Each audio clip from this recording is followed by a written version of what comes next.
नमस्कार दोस्तों, कैसे हो आप सब। आशा करती हूँ आप सब ठीक ठाक होंगे। आज की कहानी है चतुर्बहु। ये कांगड़ा हिमाचल प्रदेश की लोक कथा है। तो चलिए कहानी शुरू करते हैं। हिमाचल प्रदेश में एक नगर है पालमपुर। बहुत समय पहले की बात है। पालमपुर में एक धनी शाहूकार रहता था। उसके 4 बेटे थे। चारों का विवाह हो चुका था। चारों बेटे और तीनों बड़ी बहुएं तो साधारण बुद्धि के थे, लेकिन छोटी बहू दुर्गा बड़ी चतुर और बुद्धिमान थी। शाहूकार को अपनी छोटी बहू पर बड़ा भरोसा था। एक बार प्रदेश का राजा शाहूकार से किसी बात पर नाराज हो गया। उसने शाहूकार व उसके परिवार को देश निकाले की सजा दे दी और आदेश दिया कि देश छोड़ते समय वह अपने घर से कुछ भी लेकर नहीं जा सकते, सिवाय अपने शरीर पर पहने हुए वस्त्र और आभूषण के। शाहूकार ऐसी आज्ञा सुनकर बहुत दुखी हुआ, पर राजा की आज्ञा मानने के अलावा उसके पास और कोई चारा भी नहीं था। चलते समय छोटी बहू ने राजा के सिपाहियों से पूछा कि क्या वह रास्ते में खाने के लिए कुछ रोटियां बना सकती है। राजा के सिपाहियों को इस पर कोई एतराज नहीं था। दुर्गा ने जब रोटियों के लिए आटा गूंदा, तब आटे में 4 बहुमूल्य माणिक छुपा दिए। फिर उस आटे की रोटियां बनाई और राजा के सिपाहियों को दिखाई। सिपाहियों ने रोटियां ले जाने दी। दुर्गा ने रोटियां एक पोटली में बांध ली। शाहूकार का परिवार अपनी यात्रा पर निकल गया। सारा दिन चलने के बाद वह लोग एक नगर में पहुंचे। अब तक रात हो गई थी। शाहूकार के परिवार ने एक धर्मशाला में डेरा डाला और खा पी कर सो गए। सुबह शाहूकार ने कहा, जो कुछ गहने सबके शरीर पर हैं वह सब दे दो, जिससे उन्हें बेचकर कुछ खाने पीने का सामान और कुछ पहनने के लिए कपड़े आदि खरीदे जाएं। पिताजी, आपको गहने बेचने की कोई आवश्यकता नहीं है। ये माणिक लीजिए और इसे बेचकर खाने पीने का सामान भी खरीदिए और व्यापार भी शुरू करिए। दुर्गा ने एक माणिक शाहूकार को देते हुए कहा।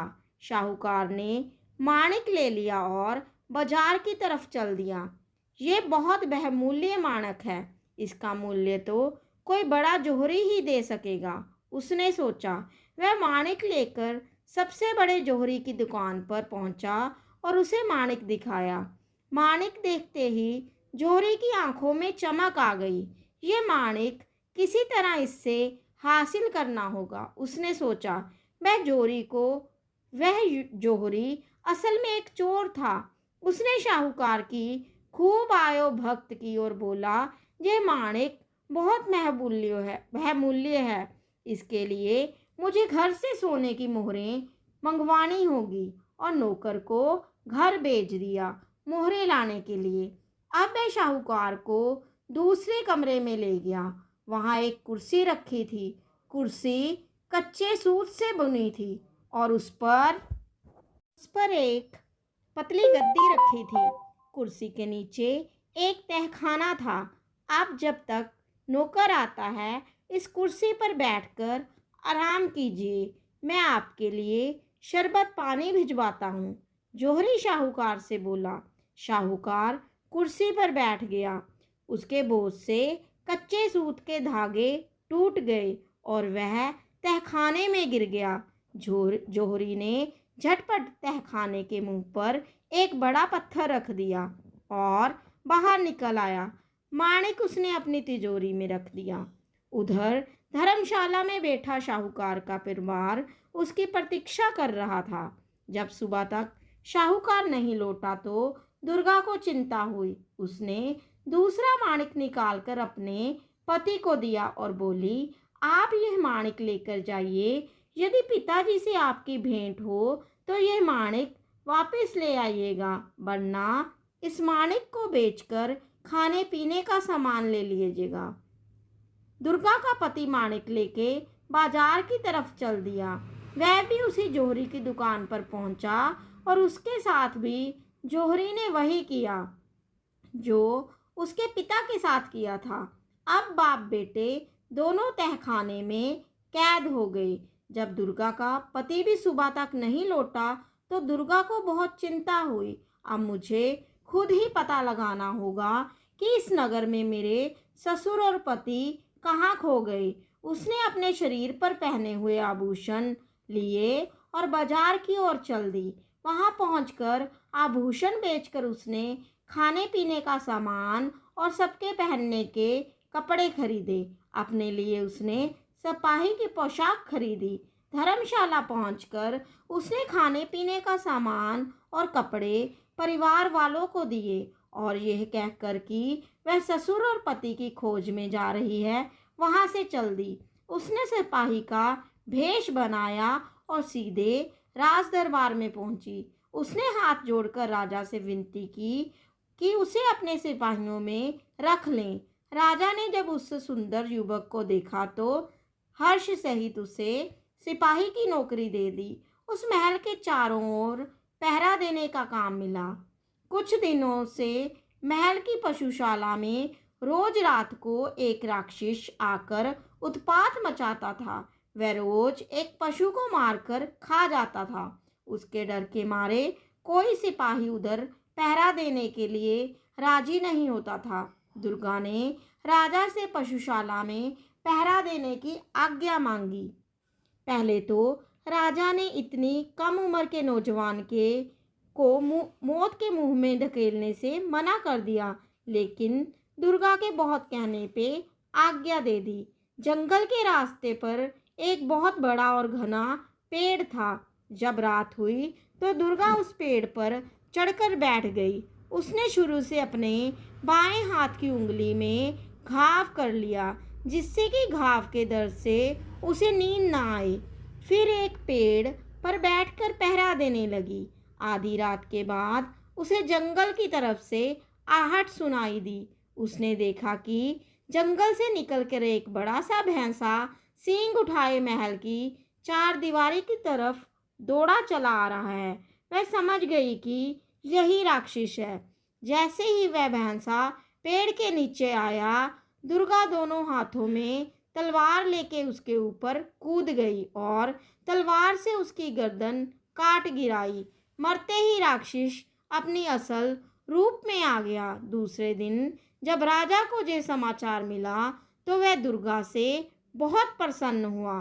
तुमने राक्षस को बड़ी बहादुरी से मारा, जो चाहो इनाम मांग लो। वह बोला, महाराज, यदि आप प्रसन्न हैं तो मुझे नगर की रक्षा का भार दे दे और मुझे ये स्वतंत्रता दे कि जब चोर को ढूंढूं तो उसे जो चाहे दंड दूं। राजा को इस नौजवान की बहादुरी और समझदारी पर पूरा भरोसा था। उन्होंने दुर्गा को नगर का कोतवाल बना दिया। अब दुर्गा अपने पति और ससुर की खोज में निकली। मेरे ससुर बहुत योग्य व्यापारी थे। वह उस बहुमूल्य माणक को लेके जरूर शहर के सबसे बड़े जोहरी के पास गए होंगे। उसने सोचा, मैं भी सबसे पहले वहीं जाती हूँ। मुझे पूरा विश्वास है कि जोहरी को जरूर मेरे पति व ससुर के बारे में पता होगा। दुर्गा जोहरी की दुकान पर पहुंची। जोहरी ने नगर कोतवाल को अपनी दुकान पर देखा तो झटपट उसकी खातिरदारी में लग गया। आप हमारी दुकान पर पधारे। ओ भाग्य, मैं आपकी क्या सेवा करूं? उसने हाथ जोड़कर पूछा।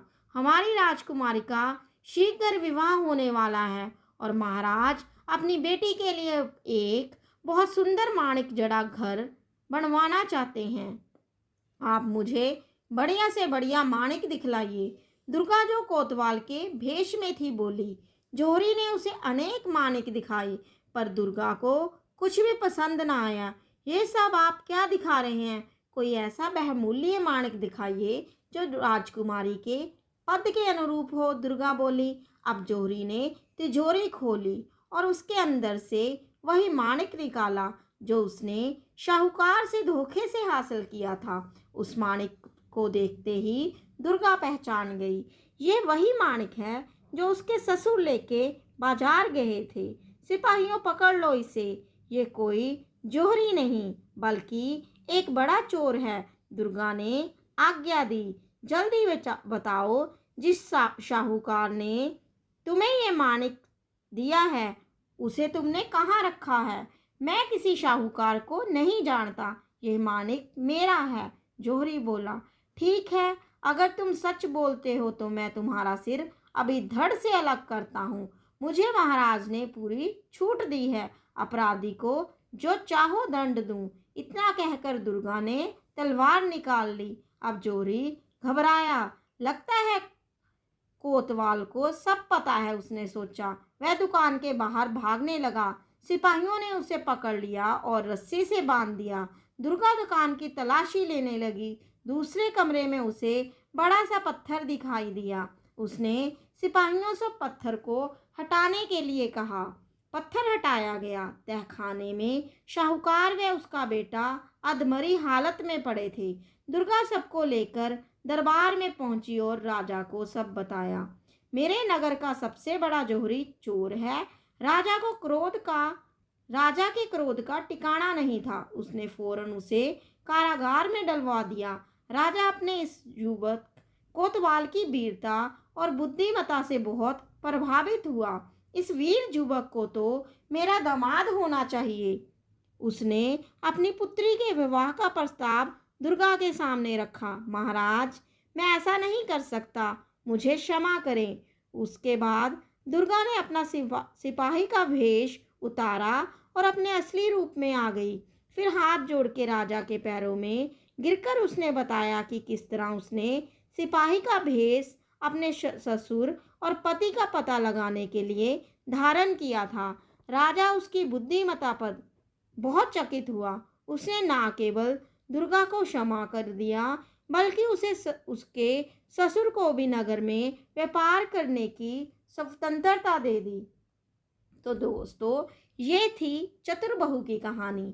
मैं आशा करती हूँ आपको ये आज की लोक कथा ज़रूर पसंद आई होगी। अगर पसंद आई है तो मेरे चैनल को ज़रूर सब्सक्राइब करें। कहानी सुनने के लिए आप सभी का धन्यवाद।